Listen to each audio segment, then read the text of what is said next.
Okay, next. Ako na. Morning, sir. Oh, good morning. Anong pangalan? Pwede mautot, sir.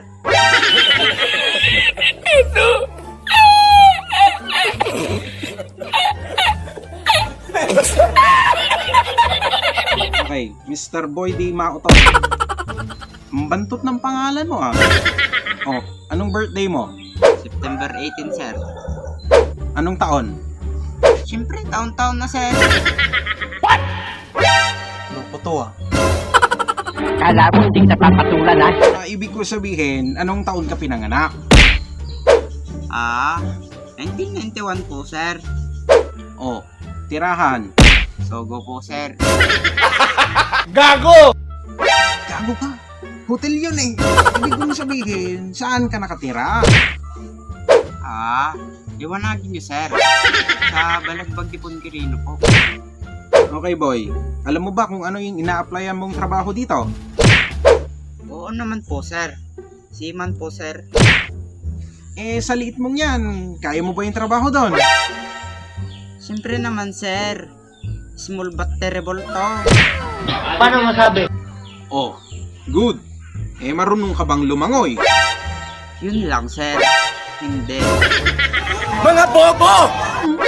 Hindi pwede yan. Dapat marunong kang lumangoy kasi seaman yung ina-applyan mo. Pwede yan, sir. Bakit naman yung piloto? Pwede naman kahit di marunong lumipad. Gunggong! Barinig kita sa mukha eh! A few moments later. Okay, Mr. Dimao to. Tatawagan ka na lang namin kapag... Huwag na, sir. Ako na lang ang tatawag. Para sure. Madami nang nagsabi sa akin yan eh. Hindi naman tumawag.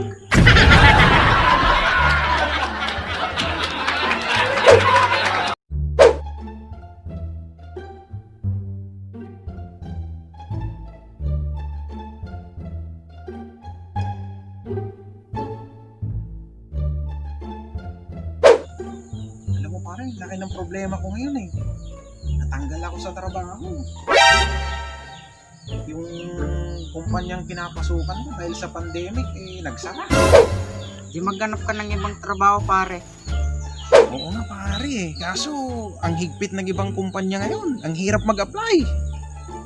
Hanap lang ng hanap, pare. Kakahanap ka din. Ano ba yung trabaho mo dati, pare?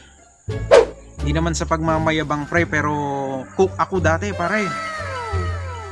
Hindi totoo yan. Bola lang yan. Chef ka pala, pare. Mag-apply ka sa mga fast food.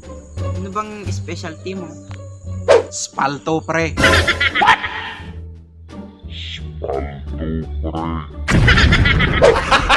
Gago! Tang nadis. Pero oo nga ano pre.